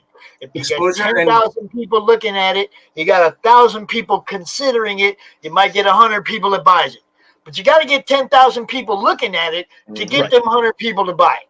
That's very true. If you're not out here being seen, if you don't got people hitting that share button all freaking day long to different circles, not just their own, but to different circles. If you're not trying to get outside of your own echo chamber, you're not going to get there. You see what I'm saying? Now I'm looking at you. You got 41 backers in 6 days, right? Yeah. You're doing pretty good for doing it by yourself. I was guessing. Yeah, I was guessing. My whole goal with this one is probably, for my level, I thought if I was doing 100 or 2, I was ringing the bell, right? So obviously what I learned is I think I can maybe notch up one for the next one. Or see what happens. I'm still judging which, products sell better. I'm trying to make a big push on digital. Well, if I want to make a big push on getting you on shows and getting you seen and getting you seen as much as I can over the next 3 weeks. Okay, that'd be awesome. 3 like weeks, I said, right? Okay, so we're gonna push your book, and I'm gonna try to show you that 3,000 is, and this is just what I can do. There are people that can do so much more than I can. Right. You know what I mean? It's like I can get you seen. I can get people like Will to put you on their show and RJ to put you on their show and get you on some shows and get you seen. But there's people who's getting on their one show is better than 5 of the shows I can get you on. You know what I mean? It's like there's steps. There's levels that you go through. You go through these lower level shows, and then you get noticed by the next level up. And that guy says, hey, come be on my show. And he's got a little bigger following, and you got more people looking at you. And then one of the guys above him goes, oh, hey, that looks pretty tight. Come be on my show. And this is how this expands. It's not like being on my show means that much by itself, but all the places that we're trying to get you seen besides my show is where it all comes together. I want the next level guy and the next level guy and the next level guy to have you guys on their shows too. You see what I'm saying? I sure do. And that's terrific for a guy like me. Like I say, this is actually the first time I've ever even done this. So and like I say, I have done other writing projects and other production projects, and even have been on camera a couple of times. But for me, this is the first time where something that I was writing, I'm promoting, and it's kind of like my own project, I guess you'd say. I think this is Brad. If not, either way, the links to all these projects are in the description of the show. On YouTube and on the Facebook promo, the links are all right there in the description. So you can get it. And I think we had Hex dropping them in the chat earlier too. So you might have to scroll up to find them. And Dory didn't even know about this podcasting world until she started following Christy Shin, who's one of the admins in the Madness, and she does her own show. And it's like it all just keeps blowing up, man. That's all we want to do is just keep increasing that circle and increasing that fan base. You know what? It's funny. I agree completely with what you're saying. You got to reach outside of your own bubble, and part of me was thinking, right, how do I do that? How do I do that? I need to get on these platforms that I know nothing about, that I know that everyone uses. So I'm thinking, right, I've heard of this thing, TikTok. How do I do that? How do I do a comment on TikTok? I mean, that's the way to do it, but I've no clue how to start doing that. Yeah, you have to. I mean, if you're going to do that, you're going to have to do the Big Bank Challenge. Oh, what's that? I don't even know what that is. Oh God, yeah, it's this thing where these girls they jump. It's some sort of song where it's like small waist, pretty face, and a big bank, like they show their butt or something along those lines. It's a dance platform. TikTok is mostly before it was the Bugs Bunny challenge. Right. So that's what TikTok is for quite a bit. I was thinking like I just need a funny cat, and then afterwards just show up my comic, and then that's it. You need a funny cat to draw your comic. That's what you got to do. A funny cat to draw your comic. There is somebody in the Madness, Frank James Bailey, who has like a 2,000 or more person following on TikTok, and he does use it to promote his comics. And you might talk to him about how to make that work over there. Frank James Bailey. His book is called Turkana. Okay. And he's a regular member in the Madness, a regular member at CRoM Con. And Frank James Bailey. He'll tell you all about TikTok. He's really proud of his TikTok. I've never looked at it once. I just know that it's quite a big thing. Yeah, I heard of it. Yeah, there you go. Brad loves it's like Dave. It's like Dave was saying earlier. The TikTok and Frank the is Instagram. 2 years old. I haven't had a whole lot of success with those. The kind of people that I'm advertising to, I don't feel like I don't think I'm picking anybody up from that. I mean, I got a good, the people that I have that are through my friends and through my email list are, like you were saying, that's still got good engagement. But everybody other than that, I just feel like a drop in a bucket, Did you guys use Instagram at all? I'm not an artist. Sometimes. So, I mean, Rich, you got an Instagram, don't you? I do. I don't use it as much as I use it Facebook or Twitter or my YouTube channel. One thing I do, the one thing that I do more than anything is I do live stream art shows. I do live stream drawings of the actual pages of sequential art for about an hour. And I usually, not lately because I've had a couple of things to do, but I usually do something like that virtually every day, at least every weekday. And the one thing about what I wanted to say before was the one thing that you need to think about when it comes to promoting your book or putting out your book is consistency. Like if you're going to put out a book once every year or every 6 months, make sure it's within that 6-month umbrella, because that's the one thing that people want to invest in is the consistency of the story as it goes along. I mean, it can't be just a one-shot thing unless it's meant to be a one-shot thing. If you want to do more than one issue, you make sure that before anything, you schedule yourself to see if you can actually do another book of similar quality within an X amount of time. And while you're promoting the first one, you say the next one's going to come out right around here. It's like you kind of keep it vague, but not. But the consistency is one of the definite keys, and persistence in promoting yourself. And it doesn't hurt that if you can get one of your artists to do a live show here and there. It doesn't. It really, really, truly helps. Yeah, I've thought about that. I haven't been able to convince Rory to do that yet, but I'm working on him. He should. He really should. It's the easiest thing in the world to do. I mean, you just draw. You're not having the camera on you at all. You're just drawing, and if anybody shows up, if someone shows up, and the artist needs to encourage the audience to ask questions, or to say hi, or say something ridiculous, or start a subject, or start a conversation, whatever it is. You want to continuously engage the people that are watching your show. Regularly, I have between 10 and 15 people easy whenever I watch my show. I went from 10 to 140 subscribers on my YouTube channel in less than a month. As long as little banners down here like that, smash the like, share the stream, exposure is king. Yes, like and subscribe to my channel, stuff like that. Yeah. Absolutely. All that. The police told me to quit exposing myself, though. Only you. I can't expose myself. I'll just prove myself.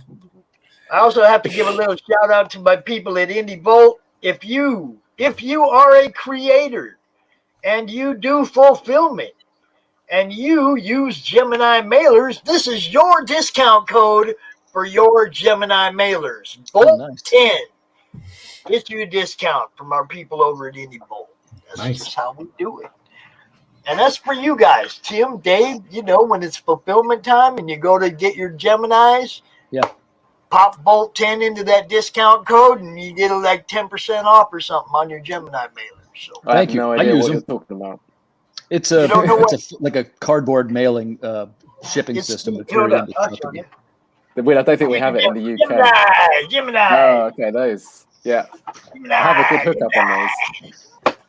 Yeah.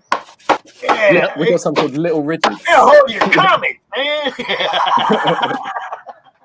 Yeah, I just used the Bolt 10 code the other day because I was down to about 20. Yes. It's those kind of things, man, where everybody just helping each other out. It's like, hey, it's their discount code, but they told me go ahead and tell the world. So I told the world, I don't care. Everybody take advantage of it. The more business goes to Gemini, the better. Yep. Rocket, and that's the same for everything, man. Anybody that wants me to promote what they're doing, we picked up a sponsor for CRoM Con through our tier program that we set up for the in the madness. I love having a sponsor for CRoM Con, man. It's like, Sure. I want more than one.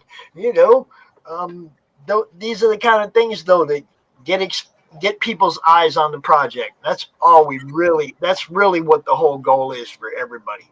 Is just getting eyes on your projects, man. Yeah, I mean, what are the rules here on profanity? What? You got rules? None? Fuck if I know. Okay, good. Part of me thinks about? that my comic about teenage boys, I need more tits and arse in it, because looking on Kickstarter, that's the way to get a lot of backers and a lot of eyes on it.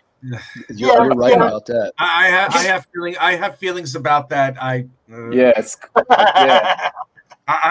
love it. My character is based on a real person, a very close, someone very, very close to me. And even if she wasn't close to me, I'd have a very hard time drawing her likeness, with her titties flapping out all over the place. I wouldn't. Yeah, exactly. Unless I'm going to go for a book that's specifically for that, that's hard for me to do. But it must be a big market, right? Oh, it's a huge market. Yeah, I've got nothing against it. Yeah. I'm just always amazed by how big that market is. It's not one I've seen or been a part of or anything. I'm going to keep. I got a buddy. I'm going to shut up. I got a buddy who does Kickstarters, and he ran his, and they're, I guess, what you would call naughty covers, and sort of. Spicy. They were like 52. There were 52 different covers. Oh Christ! Are you serious? I couldn't believe it. Why? It was the most I'd ever seen. And by the way, he does quite well with it. It raised 20,000. I looked at. Yeah. That's but I can't make myself do that. It's you won't be taken seriously as a writer. No, it's got to be about the story, doesn't it? Right. There's a market for everything. Well, there's all these people that can't say no and can't make a decision. Mostly in the younger up and coming generations of comic book collectors, they've actually, it's almost like they've been groomed to go to speculation on mainstream garbage and to buy every variant cover because they don't know which one is going to be the valuable one. Yeah, the one. Yeah, the one, and they go from there. Hey, Rich, nice to see you, buddy. Hello, Will.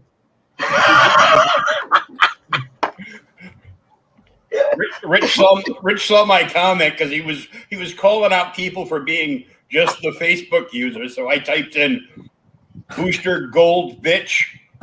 Rich laughs my ass off. I own all those books, bitch. I own all those books. Wow, how about that? Well, Will won't be, yeah. Rich won't be on Will's show anytime soon.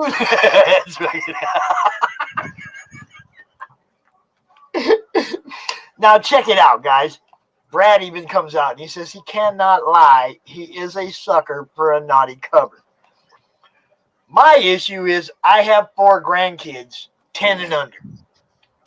I can't put the naughty crap on the wall anyway, so I can't. Why buy it if it's going to be stuck over there in a filing cabinet? And I don't buy it because I have a 13-year-old daughter. See?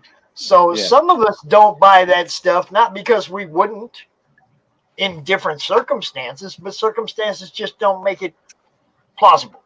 Okay? I think the raciest cover I have is the Karen Nicole Slave Leia cover of Cosplay of a Diva, Confessions of a Cosplay Diva. I think that's the raciest cover I have on the wall. I got 2 granddaughters. I can't be having, naked boobs all over the wall and stuff. Just can't do it. I have Kara's Ahsoka Tano variant of Fire Bitch #1. Yes. But that is put away in a, I read it, checked it out. I put it away in a box. My daughter doesn't give 2 craps about my comic book stuff anymore. If it's not Minecraft, Minecraft comics. It's nothing. Yeah, they got Minecraft comics. But she doesn't want to read anything. I haven't been able since her My Little Pony phase a number of years ago. I haven't been able to trick her or find anything she's interested enough to read because she equates reading with school. With work, She currently hates school. She hates school even more because this year because of problems she encouraged all through the year with the distance learning, she's going to go to summer school to pass on to the next grade. So she is not a happy camper. I can imagine that. But she was thrilled that I got her an art program. She's been doing a lot of art. Every once in a while, she'll actually let me glimpse at it. But she is very much like James O'Reilly and thinks everything she does is trash. Well, you know what? I'm thinking you said she's not really into anything that you got. She's not interested in what out there. She was interested in the tablet and the art program, so maybe you need to encourage her to do something she does like. Well, I have been. She is into anime and manga stuff, and my buddy Nick that I've known, he's known my daughter since she was like 3 or 4, and he's been looking through to find manga series that aren't that are like all ages friendly, and so I actually have a few titles on order that should be here like within a week from Amazon. So I'm going to check those out. I'm going to read them first too. So, and there is a Chris Evans tier. A red dress. There's a Sugar Chris tier. Look, red dress. You can be drawn in. Mm-hmm. Yeah, this is. I work with a couple of artists who they're good at doing likenesses. So we got, if somebody wants to join the Water Wars, there's a couple of roles that are available, even with lines, which is escaped prisoner available. I got available still. I got a federal guard available who has a reunion with his son. There's actually a couple of good character spots if somebody wants to grab them. They're not just like knockoff characters. Yeah, I did that online as well. That was popular. Like recurring characters? Well, only written the once so far, but hey, if the soldier gets super popular, I guess you never know, right? So you're not killing people off. No, but that actually we have had people request that, to be blown up in an explosion or something, which we're certainly willing to accommodate the customer's request. That's Chris loves to be killed in comics. Yeah, he loves to be drawn in and killed off. We love to see Chris killed in comics. My guess is if it's sort of similar to last time, it'll take the form of people that are partly robotic. People say, well, can you do me with a robot arm? And I get a lot of that. I had a pub landlord in my one. Oh yeah. Yeah. I'm going to check this out. This is nice to meet you guys. Yeah, you too. Hey, I would just have my daughter's mother be killed in like every episode. Nice. That's nice. I got one of those too. Well, and I'm glad you mentioned about the female covers and things like that, because I just wanted to make a quick mention, because we often feel like we each got something a little bit different. Maybe it's not too different, but I've never done the I would describe them as not very sexy, and they're just kind of, you'll get the idea in the story. They're just trying to survive. You know what I mean? They're not bursting out of their clothing or anything like that. So, but they are in fact female heroes always in the 2288 stories. There's 3 different female characters, and each one tells a story. Well, I like her with the metal arm. I like her. Okay. Yeah. She's the star of this book, and there's actually if it turns out to be popular. Say what, Rich? Oh, your computer's doing it again, isn't it? It's about to disappear. There he goes. Yep, he got us 30 minutes again. Set your watch on that. Dang, blast it. That's just how it works for Rich. He gets 30 minutes out that laptop or whatever it is, and then poof, Wi-Fi says, "Oh, you're done." I wonder why that is. That's got to be something. Yeah, that's weird. I've not That's seen that got to be before. fixable. Some parts over in the UK have super limited bandwidth, and they're only allowed so much percentage of bandwidth in X amount of hours in peak hours. Like, I know a lot of people that I used to game with when I used to game online, like around the world in certain areas, they could only play for a limited amount of time because it was like, remember when you used to buy your phone, you used to get credit, a very small window. So if you wanted to get your emails on your phone, you were lucky to be able to get and respond to emails on your phone before your data was all gone. Yeah. Or data, however you pronounce it, tomato, tomato. Data. I pronounce it data. Data, yeah. Just like Star Trek, yeah. Mr. Data. So, I really like this one. Really like this. Okay, I have great news if you like that. That's the other partner that I was telling you about. So we've actually raised enough already to where I can tell you the next stretch goal is going to be, I've got 10 of these images, and it's going to tell the story of the Water Wars in like in the format of a military history. Yeah, it's coming out really nice. As a matter of fact, it's going to lettering tonight. That's a nice page. I like that a lot. Yeah, and each one of them, what we did in that case was it's not necessarily a story. It's like an addendum to the book, and it's 10 pages, and each one will tell a little bit of a historical event that happened. It feels like it's sort of an encyclopedia almost. All right. Stretch goals that have been unlocked. the cinematic themes of the apocalypse. I like that. Right. This is the thing I was telling you. We wanted to try some things that were different, and we didn't necessarily want to, make shirts and hats. Not that there's anything wrong with that, of course. Right. But so we wrote the themes, and I work with Sterling Jackson. He's a musician and a very accomplished YouTube musician and everything in his own right, which I'll have more information about him as we go. But it's a 4-song EP, and each song is like a metal theme toward each one of the characters or the scenarios, I should say. Now, that said, they are sort of like what I call a cinematic theme or operatic. It's full production with horns and cellos, and Wow. You'll see it. It came out really cool. To be honest with you, I can't even believe it, man. Crazy. But yeah, if you So, like yeah. music, please give it a listen. I've released 2 of them so far. It'll be 4 songs total. And if it's really successful, which I'm really praying that it will be, there will be a stretch goal, which is song number 5. And that will be the first song to accompany Water Wars 3, which is the next book. Nice. All right. So our boy Rich, he just wanted me to let you know that his phone's done, his computer's done, and he will be more prepared next week to last the whole 2 hours. Okay.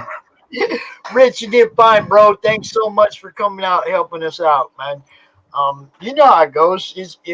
Will knows, I need a co-host. I got to have somebody out here to keep the show on for, the wind blows and I lose my connection sometimes. Well, that's what happens when you have a tomato soup can and a string. Yeah.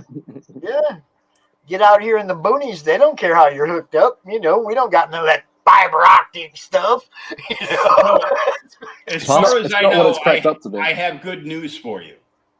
Yes. One, my daughter spent Father's Day weekend with me. So next week, she will be with her mother on CRoM week. So Hey. you don't have to stop crying in the morning when you can't wake Phil up. You have no guests, no co-host to talk to. You're like talking to like an empty room, and you're like, there's not even anybody responded in the chat. What the fuck? Dude, that was so crazy. It's like my co-host wasn't there, my guest wasn't there. I'm starting CRoM Con off, and I'm talking to myself. It's not how you planned it. We just power through it, man. Will knows. I want the show to go on. I'm not, and whatever it takes to keep the show going and make sure everybody gets seen. You guys, I appreciate you coming out. Totally appreciate you coming out, showing off your stuff tonight. Was there anything else you wanted to cover before we shut this down? We got about 10 minutes left. That's you guys. Even Tim. Yeah. Anything you want to cover? I just want to say thanks for having me on, Pops. I appreciate it, and I'm super excited to have people taking a look at the book. Like I say, my main goal is to, get the production costs covered and get that book out there. We always wanted to make sure the thing that we're known for, because like I say, we're really a team of people. It's not necessarily Tim, right? There's 10 of us now, but we want to make sure that every product that comes out has sort of a uniform and high quality professional look. So if you kind of like the way this looks, please take a look at 1 or 2 of the others, and I think you might like it. Yeah, I do like it. I have to respond here real quick to Nita, because Nita, I don't know, man. It's like I pull you up in the messenger and all it says is contact on Instagram. Like you don't even exist on Facebook anymore. I don't know what's going on. Our whole contact history, all of our conversation history is gone. Like we just became friends yesterday or something. I don't know what's going on with Facebook, man. They all screwed up. I think we're going to be okay with Rich. I think Rich really wants to be, the co-host for Monday Madness. So if going forward that doesn't work out, I will let you know. But right now, I think we're going to be okay. He made it to 10 minutes. He did all right. He did all right. Than his honeymoon. He took it on spur of the moment. Okay, like a half hour before the show. He said, yeah, I'll be your co-host. So he wasn't prepared, but, I think we're gonna have a good time. I think Rich would be a good addition to the madness because he's kind of mad. So.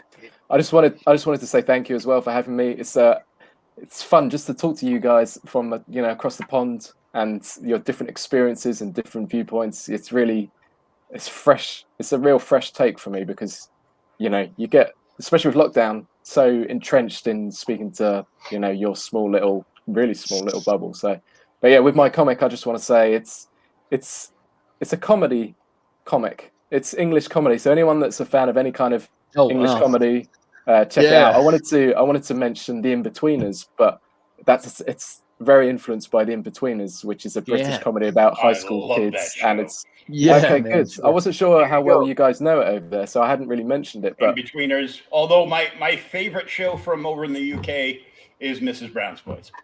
Oh, really? No way. I wasn't expecting that. Yeah, it's a bit of an institution, but it's almost like it's so much of an institution that it's kind of like it's not alternative enough for some folk. That and the original IT crowd there. Yeah, I like the IT crowd. What about Spaced? Have you seen that? Spaced is fantastic. I haven't watched it yet. No. Oh, you should check that out. So that's the kind of humor that I'm going for with the Hordes of Surrey. It's humor and then some light adventuring on the side, and some beautiful countryside. That's a big part of my comic as well. Is selling the beautiful British countryside. Nice. Well, even though the Pops invited you onto my show, I will officially give you the invite to come onto my show.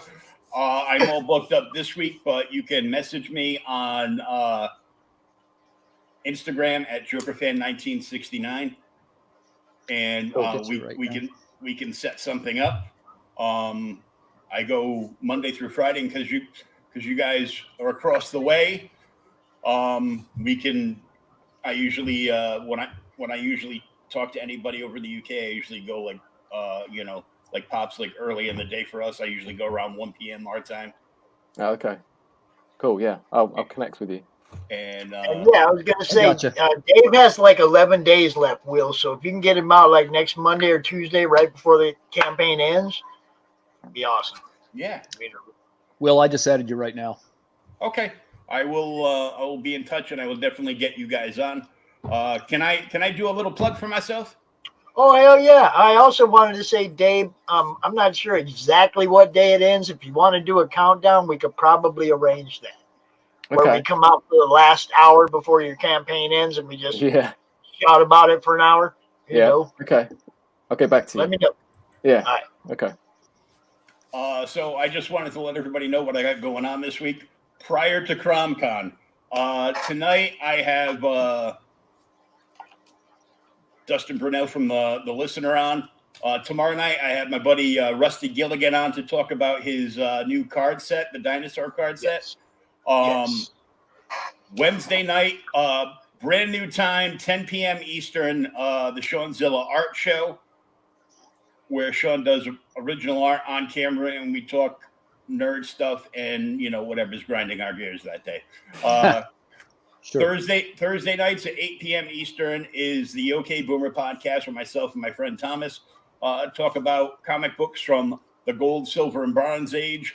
And this Friday night, I have the writer of That Texas Blood, Chris Condon, is going to be on the show.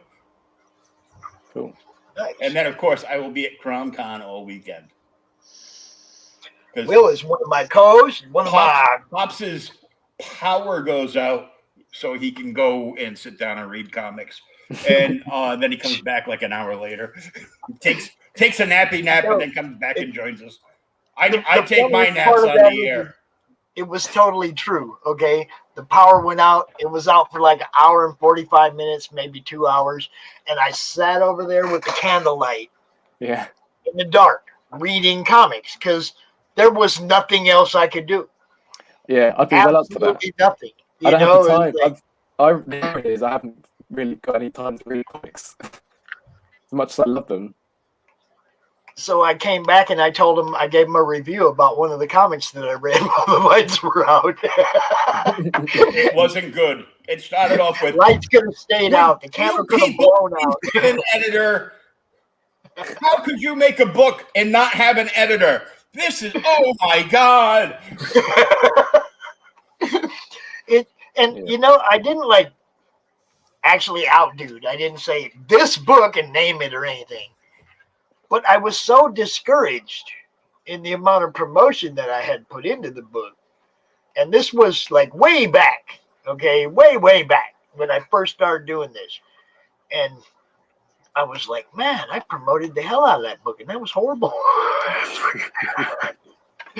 So you never know till you get it in your hands, okay? Yeah. And this is one of the reasons that I quit doing reviews, because I'd get a PDF and I'd see some great art and I'd see it and read a great story and I'd go give a great review, but I've still never seen this book in my hands. I don't know how well that person fulfills or how they ship or any of their procedures. I don't know if you're going to get that book in pristine condition. I have no idea. I know it was a good story with some good art. That's all. Okay. So when they take your review and they go and they start saying, oh, Pop said this book is killer. No, Pop's like the PDF. I'm going to be clear. I want to be real clear on that. I never saw your book. I didn't give your book a review. I gave your PDF a review. Yeah. Never get that twisted. If you want me to review your book, send me the freaking book. Then I'll review your book. It was just kind of weird, man. It was like, I couldn't believe, that when I printed running my with comic, my review, like I was saying that I actually received a book and was reviewing it, which wasn't exactly what was happening. So I had to clarify, now when you go out and review a book, you have to clarify. I got this book in my hands and look how cool it is. You see what I'm saying? As opposed to giving a review on somebody's PDF. I love to do the unboxings live. When I get something, I come right out here live. I try to get the creator to come out with me while I open it up and show everybody, look how nice this arrived. Look at the nice packaging, and the creator's sitting right here with me and we're showing it off. Then the review comes later after I read the book. All I've done so far is just showed everybody how nicely packaged it was. And I unboxed it live, and I'm really happy with the quality of the work and whatnot. Now I'm going to go read your book. Now you're going to get your review. You see what I'm saying? There's a difference. And I don't mind people using me to sell their books, but make sure you're doing it under the right premise.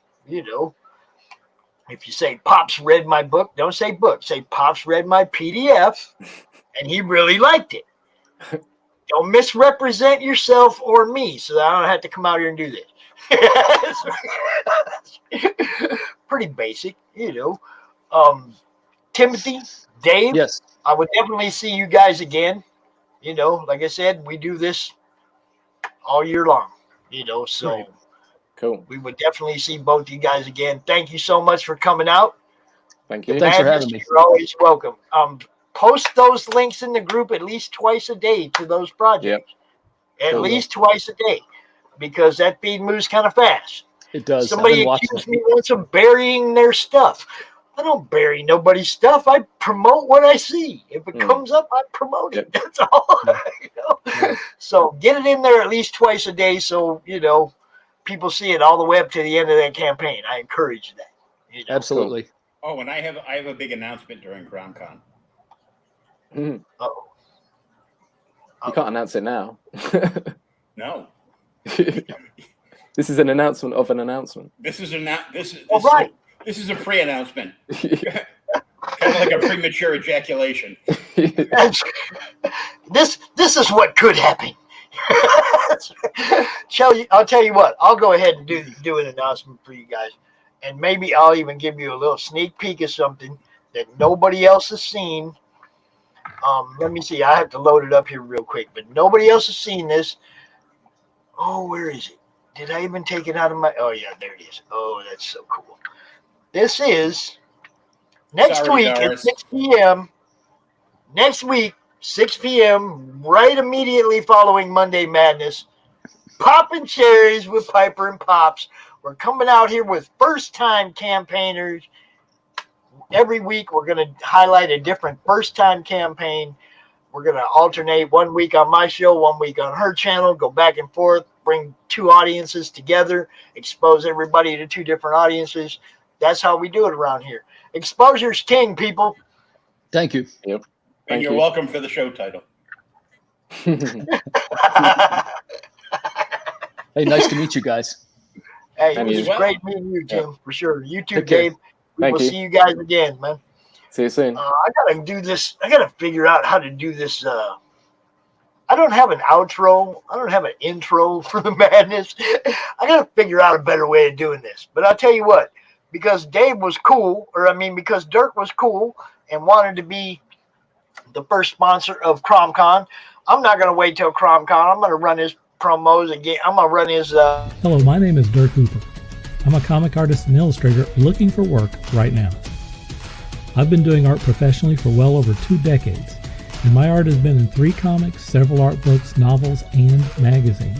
And I've had work in galleries in the Netherlands, England, Belgium, China, and all over the United States.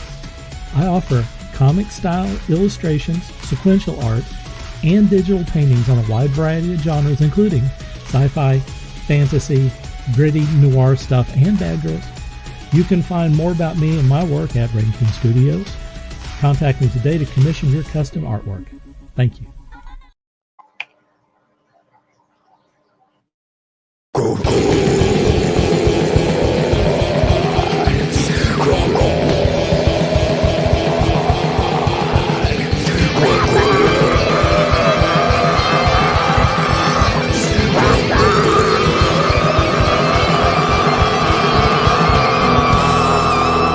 Come get some.